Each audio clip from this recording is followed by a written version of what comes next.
Bharatiya Janata party parliament సభ్యులు తేజస్వి సూర్య గారు మాట్లాడితే అందరికంటే ముందు స్పందించింది మా బీఆర్ఎస్ రాజ్యసభ సభ్యులు వద్దిరాజు రవిచంద్ర గారు, దామోదరరావు గారు.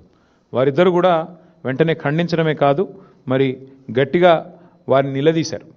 అక్కడే పార్లమెంట్లోనే నిలదీసి అడిగారు. నాకు కూడా తేజస్వి సూర్య గారు ఫోన్ చేశారు. బ్రదర్, నేనేదో అన్నాను, తప్పుగా అర్థం చేసుకున్నారు మీ వాళ్ళంటే, లేదండి మీరు మాట్లాడింది చాలా తప్పు, నాకు ఆయనతో గతంలో పరిచయం ఉంది. ఫోన్ చేస్తే నేను చెప్పాను, చాలా తీవ్రంగా చెప్పాను, మీరు చాలామంది హృదయాలు గాయపరిచేటట్టు మాట్లాడినారు, మీరు మాట్లాడింది చాలా తప్పు, విరమించుకోండి, ఉపసంహరించుకోండి, పద్ధతి కాదు. ఎందుకంటే మాట్లాడొచ్చు, పార్లమెంట్లో ప్రజాస్వామిక పద్ధతుల్లో మాట్లాడొచ్చు, కానీ మీరు చేసింది చాలా తప్పు, మీరు చేసిన కామెంట్ కూడా తప్పు.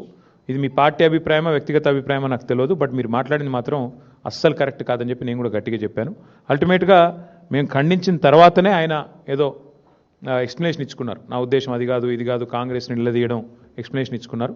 But whatever it is, ఒకటి మాత్రం పక్కా, బీఆర్ఎస్ పార్లమెంట్ సభ్యులు కనుక లోక్సభలో ఉండింటే తేజస్వి సూర్య ఈ పనికిమాలిన మాట మాట్లాడంగానే మా వాళ్ళు కస్సుమని లేచేటోళ్ళు, వెంటనే తెలంగాణ ప్రజల తరఫున గట్టిగా మాట్లాడేటోళ్ళు. కానీ ఇవాళ ఉత్సవ విగ్రహాలుగా 8+8 = 0 ఫర్ తెలంగాణ అన్నట్టుగా మారిపోయిన పరిస్థితి గురించి సమావేశంలో చర్చ జరిగింది.